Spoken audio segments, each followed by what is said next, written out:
వందనాలు. ఇంతవరకు చక్కగా పాటల ద్వారా దేవుని నామాన్ని మహిమపరుస్తూ వచ్చింటున్నాం. అందులో దేవుని యొక్క గొప్పతనము, దేవుని యొక్క ఔన్నత్యాన్ని జ్ఞాపకం చేసుకుంటూ మరి ఇంతవరకు పాటల ద్వారా దేవుని నామాన్ని మహిమపరుస్తూ వచ్చింటున్నాం. నిజంగా మరి ఎందుకు స్తుతించాలి, దేవుణ్ణి ఎందుకు ఆరాధించాలి అని ఒక మాట మనము ప్రశ్న వేసుకున్నట్లయితే దేవుని యొక్క వాక్యము సెలవిస్తుంటుంది. యోబు గ్రంథము 8వ అధ్యాయము 8వ వచనంలో, మనము నిన్నటి వారమే, మనకు ఏమీ తెలియదు, భూమి మీద మన దినములు నీడవలే నున్నవి. కాబట్టి ఈ మాటను జ్ఞాపకం చేసుకొని మనము ప్రభువును స్తుతించేటువంటి వారమై ఉంటున్నారని జ్ఞాపకం చేస్తూ ఉంటున్నాడు. కాబట్టి నిన్నటి వారమే, మనము రేపటి దినం గురించి మనము ఆలోచించేంత లేదు. ఎందుకంటే మన జీవితము, మన ఆయుష్ అనేది మన చేతిలో లేదు. ఎంత బలవంతులైనప్పటికీ, బలహీనైనప్పటికీ మరి గ్యారెంటీ లేనటువంటి విషయాన్ని, దాన్ని బట్టి మనము దేవుణ్ణి స్తుతించి ఆరాధించేటువంటి వారమై ఉండాలి. ఆరాధనలోకి ప్రవేశించే ముందు కీర్తనలు 48వ అధ్యాయము 14 వచనం నుండి మార్చి చదువుకుందాం. కీర్తనలు 48. మన దేవుని పట్టణమందు, ఆయన పరిశుద్ధ పర్వతమందు యెహోవా గొప్పవాడును బహు కీర్తనీయుడై ఉన్నాడు.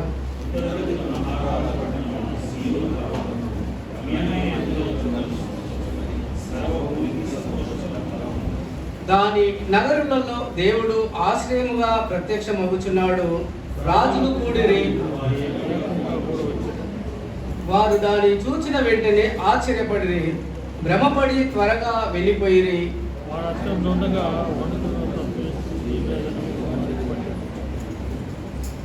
తూర్పు గాలిని లేపి తర్షీషు ఓడలను నీవు పగలగొట్టుచున్నావు.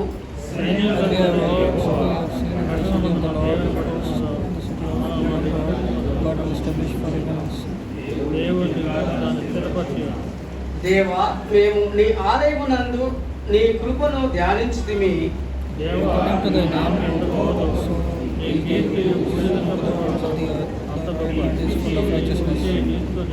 నీ న్యాయ విధులను బట్టి సియోను పర్వతము సంతోషించును గాక, యూదా కుమార్తెలు ఆనందించుతురు గాక.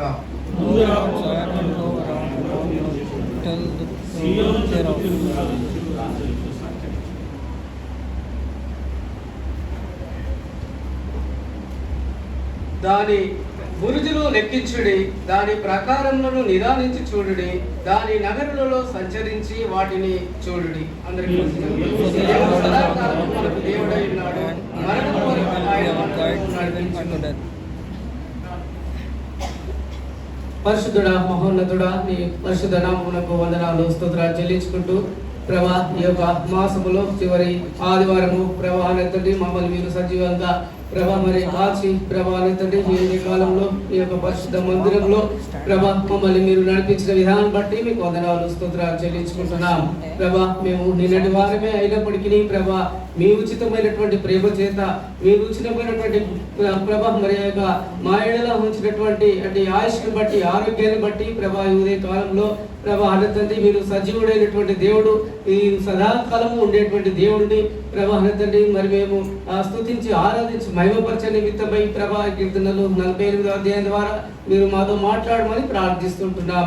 వ్యక్తిగతంగా మాట్లాడండి ప్రభా, ప్రత్యేకంగా అల్పుడను, ఆయుకుడను, బలహీనుడను ప్రభా తండ్రి మరి నన్ను జ్ఞాపకం చేసుకోమని ప్రార్థిస్తుంటున్నాం. ప్రభా మరి నా మాటలు కాదు కానీ ప్రభా మీ మాటలే ప్రభా తండ్రి నోటి గురుగా వాడుకోమని ప్రార్థిస్తుంటున్నాం. ఇటు వాక్యం ద్వారా ఆదరించబడి, హెచ్చరించబడి, సరిచేయబడి ప్రభా ఆత్మతో సత్యంతో ఆరాధించేటువంటి ఆ హృదయం మాకు అనుగ్రహించి సహాయపడుతున్నామని ప్రార్థిస్తుంటున్నాం. ఇంకా ఎవరైతే దారి మధ్యలో ఉంటున్నారో అటు వారిని కూడా మీరే క్షేమంగా సమయానికి త్వరపెట్టి నడిపించి సహాయపడుతున్నామని యేసు క్రీస్తు నామంలో ప్రార్థించి వేడుకుంటున్నాం మా తండ్రి, ఆమేన్. ఈ అధ్యాయాన్ని మనం చూసినట్లయితే కోరాహు కుమారులు మరి దీన్ని రచించినట్లుగా మనం చూస్తూ ఉంటాం. కాబట్టి ఇక్కడ ఈ మాటను మనం చూసినట్లయితే కొందరు రాజులు మరి సంయుక్తంగా కూడి యెరూషలేముపై దండెత్తినటువంటి ఆ సందర్భంలో ఈ యొక్క కీర్తనను రాసినట్లుగా మనం చూస్తూ ఉంటాం.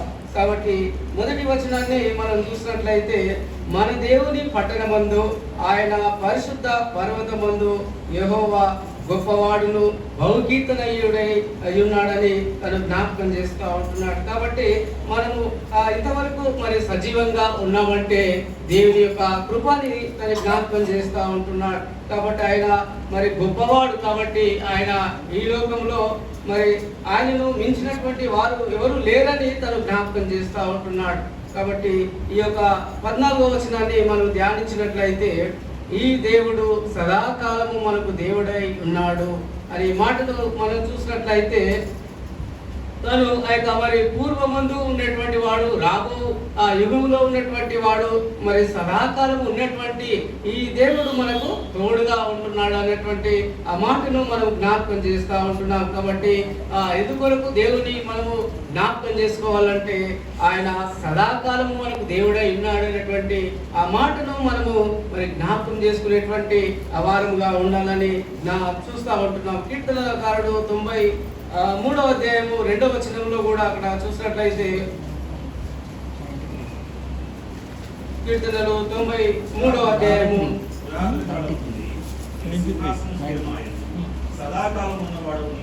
చూడండి, ఇక్కడ ఎప్పటి నుంచి అంట, పురాతన కాలము నుండి. కాబట్టి నీ సింహాసనము స్థిరమైంది. కాబట్టి అందుకొరకు సదాకాలం ఉండేటువంటి వాడని మరి తను జ్ఞాపకం చేస్తూ ఉంటున్నాడు. కాబట్టి ఆ ఉన్నతమైనటువంటి దేవుడు మరి ఆయన అబ్రాహాము, ఇస్సాకు, యాకోబుల దేవుడని మరి తను జ్ఞాపకం చేసుకున్నట్లుగా మనం చూస్తూ ఉంటున్నాం. కాబట్టి ఆయన మరి ఆ యొక్క పురాతన కాలము, కాబట్టి మరి 2000 సంవత్సరాల క్రితమే తను ఉన్నట్టుగా మరి చూస్తూ ఉంటున్నాం. కాబట్టి అందుకొరకే మరి మోషే కూడా తను జ్ఞాపకం చేస్తూ ఉంటాడు, అయ్యో మరి ప్రజలు నన్ను నమ్మరులే, నా మాట వారు మరి వినరు, కాబట్టి నేనేం చెప్పాలి దేవా అని అడుగుతూ వచ్చినప్పుడు మరి దేవుడు ఆయనకు ఒక మాట చెప్తా ఉంటాడు, ఏమని, నేను ఉన్నవాడును అనువాడును ఉన్నానని చెప్పు అని మరి తనకు చెప్తా ఉంటాడు. కాబట్టి ఆయన మరి ఉన్నవాడు, రాబోయే యుగంలో ఉన్నటువంటి దేవుడని మరి తను జ్ఞాపకం చేస్తున్నట్లుగా చూస్తూ ఉంటాడు. అందుకొరకే మరి ఆ యొక్క సదాకాలం ఉన్నటువంటి దేవుడు. కాబట్టి మనము ఆయనను ఆ మాటను జ్ఞాపకం చేసుకొని మనము ఆరాధించేటువంటి వారముగా ఉండాలని మరి జ్ఞాపకం చేస్తూ ఉంటున్నాడు. కీర్తన 79వ అధ్యాయములో 13వ వచనాన్ని, ఈ ప్రజలము ఈ మంద గొర్రెలమై మేము సదాకాలము నీ కృతజ్ఞతాస్తుతులు చెల్లించెదము, తరతరముల వరకు నీ కీర్తిని ప్రచురించెదము. ఇక్కడ చూడండి, ఆయన మరి సదాకాలము నీకు కృతజ్ఞతాస్తుతులు చెల్లించేదము అని తను జ్ఞాపకం చేస్తూ ఉంటున్నాడు. కాబట్టి ఆ యొక్క సదాకాలము ఉన్నటువంటి దేవుడు, ఆ దేవుడిని మనం స్తుతించేటువంటి వారంగా ఉండాలి. ఎందుకు ఆయనకు కృతజ్ఞతాస్తుతులు చెల్లించాలి, ఎందుకు ఆయనను ఎల్లప్పుడూ మనం జ్ఞాపకం చేసుకోవాలి అని మరి లేఖనాల్లో మనం చూసినట్లయితే, ఎబ్రీలకు రాసినటువంటి పత్రికలో ఎబ్రీ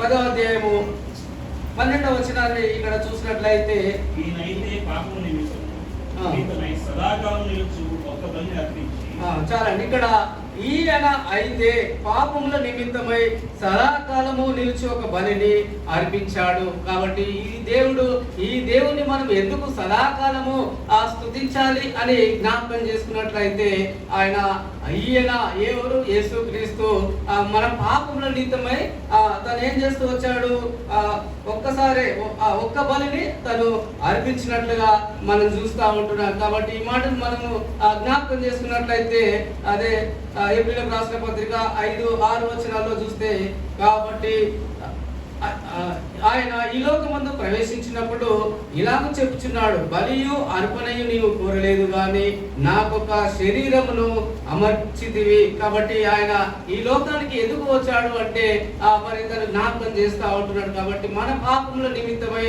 తను ఆయన మానవునిగా ఒక శరీరాన్ని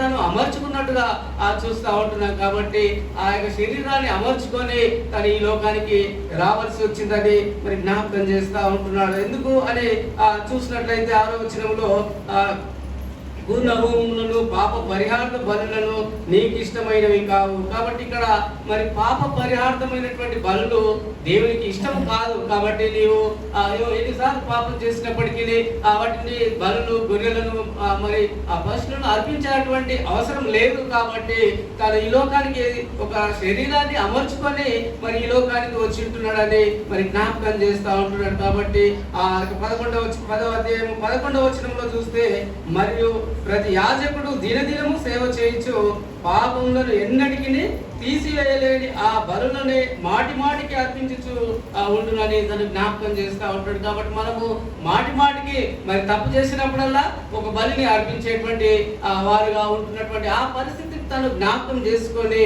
తను ఒక శరీరాన్ని అమర్చుకొని మరి ఈ లోకానికి వచ్చినట్లుగా చూస్తూ ఉంటున్నాం. కాబట్టి మన పితరులు యాజకులైనటువంటి వారు ఏటేట బలులను అర్పించేటువంటి వారు.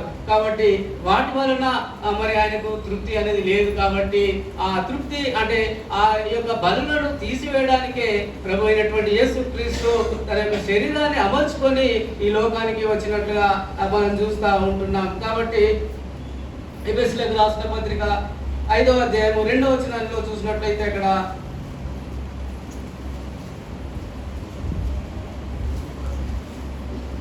క్రీస్తును ప్రేమించి పరిమళ వాసనగా ఉండటం మన కొరకు తన్ను తాను దేవునికి అర్పణగాను బలిగాను అర్పించుకున్నాను. ఆలవనే మీరులో ప్రేమ కలిగి నడుచుకుంది. చాలండి. ఇక్కడ మొట్టమొదటి మాట మనము ఆరాధించేటువంటి విషయాన్ని జ్ఞాపకం చేసుకున్నట్లయితే, మొట్టమొదటిగా తను మరి ఎందుకు ఈ లోకానికి వచ్చి ఉన్నాడు అనేటువంటి ఆ ప్రశ్న మనం వేసుకున్నట్లయితే, ఆయన క్రీస్తు మిమ్మును ప్రేమించి పరిమళ వాసనగా ఉండుటకు మన కొరకు తను తాను దేవునికి అర్పణగాను బలిగాను అప్పగించుకునేను. కాబట్టి ఈ మాటను మనం చూసినట్లయితే మన పరిస్థితిని మనము ఒకసారి వెనుకకు వెళ్ళి చూసుకున్నట్లయితే మన పరిస్థితి మరి ఎంతో మరి భయంకరమైనటువంటి పరిస్థితిలో మనం ఉన్నటువంటి పరిస్థితిని మనం చూస్తూ ఉంటాం. కాబట్టి అన్ని పరిస్థితులన్నిటిని బట్టి తను ఏం చేస్తూ వచ్చాడంటే, క్రీస్తు మిమ్మును ప్రేమించి తను ఏం చేస్తూ వచ్చాడు, మనల్ని ఒక పరిమళ వాసనగా నిన్ను నన్ను చేయడానికి తను ఈ లోకానికి వచ్చి ఉంటున్నాడు అనేటువంటి ఆ సత్యాన్ని మనము గ్రహించేటువంటి వారముగా ఉండాలని మరి జ్ఞాపకం చేస్తూ ఉంటున్నాడు. 10వ అధ్యాయము 2వ వచనంలో 10వ అధ్యాయము 2వ వచనంలో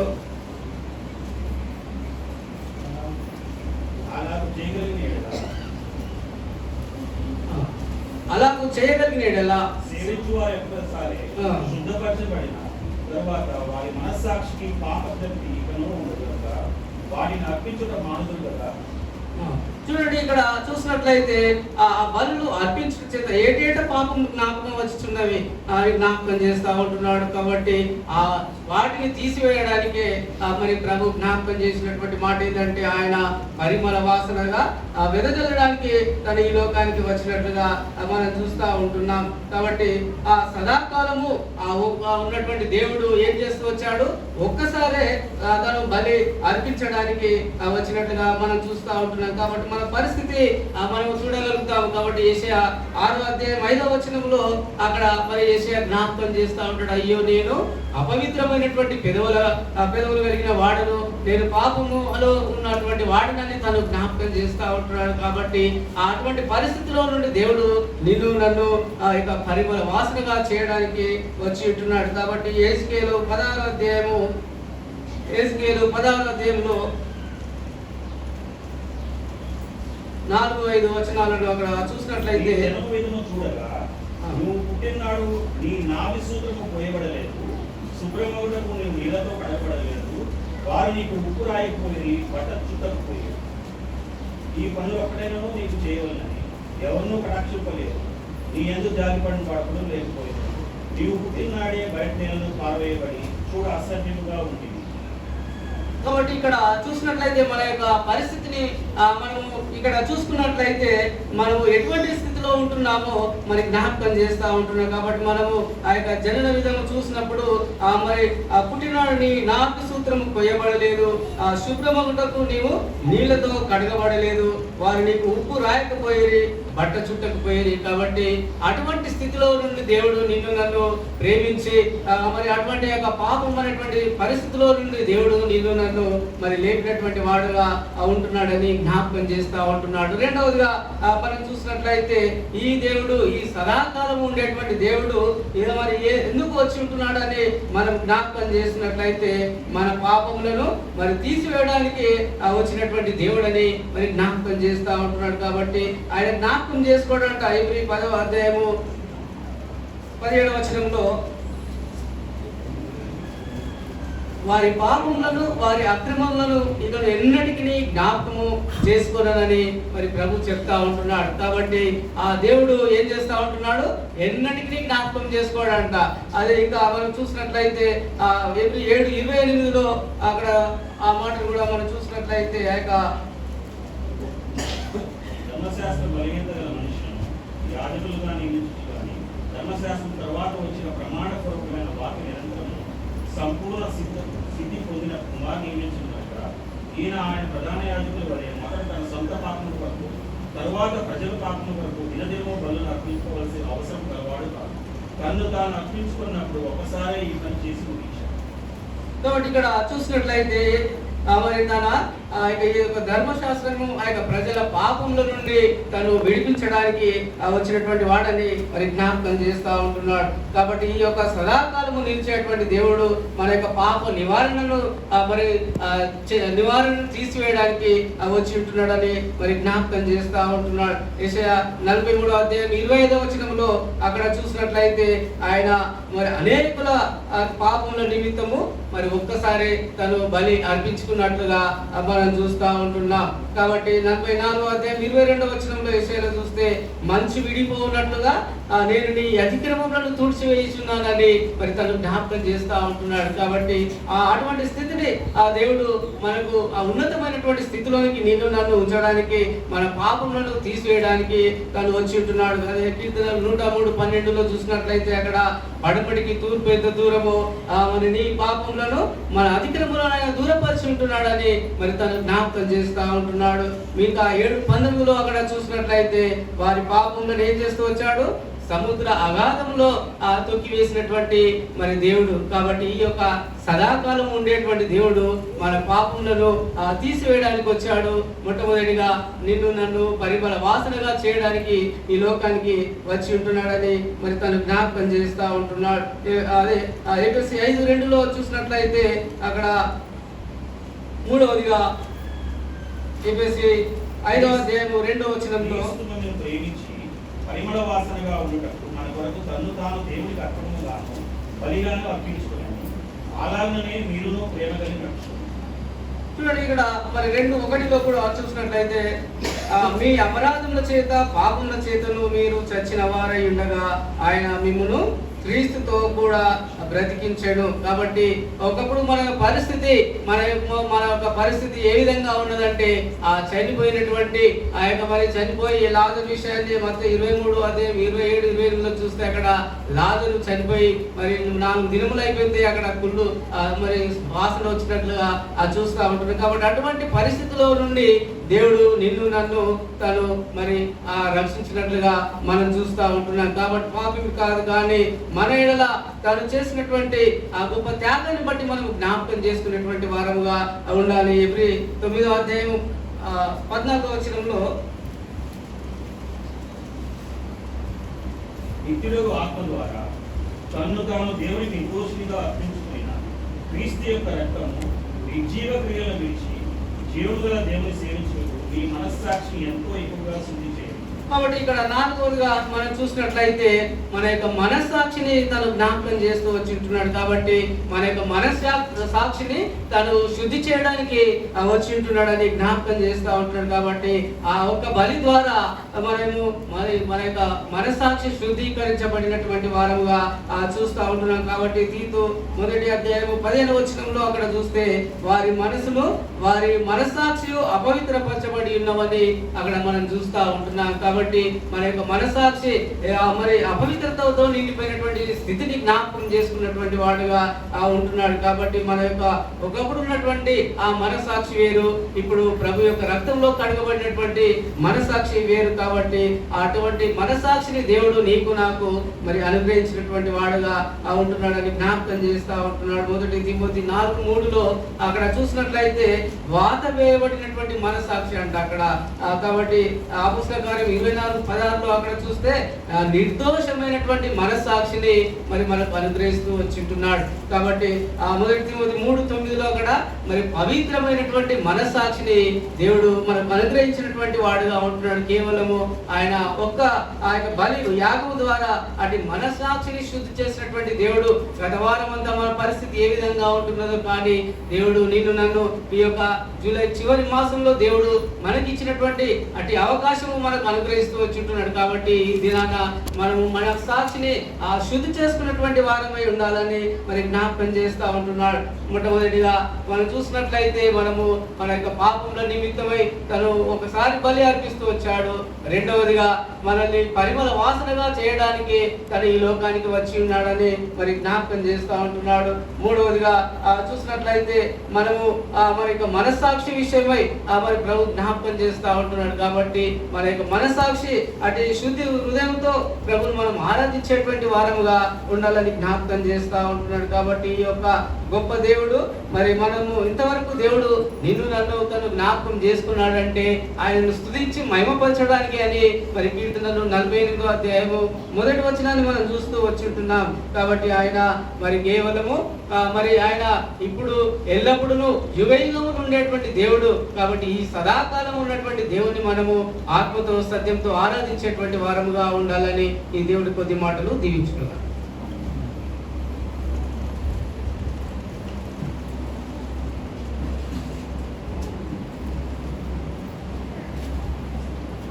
ఆరాధనలో ప్రవేశించడానికి ముందు 5వ పాట పడుతున్నాం. మన దేవుని పట్టణం వద్ద ఆయన పరిశుద్ధ పర్వతం వద్ద ఈ గొప్పవాడును కీర్తినీయుడై ఉన్నాడని 5వ పాట.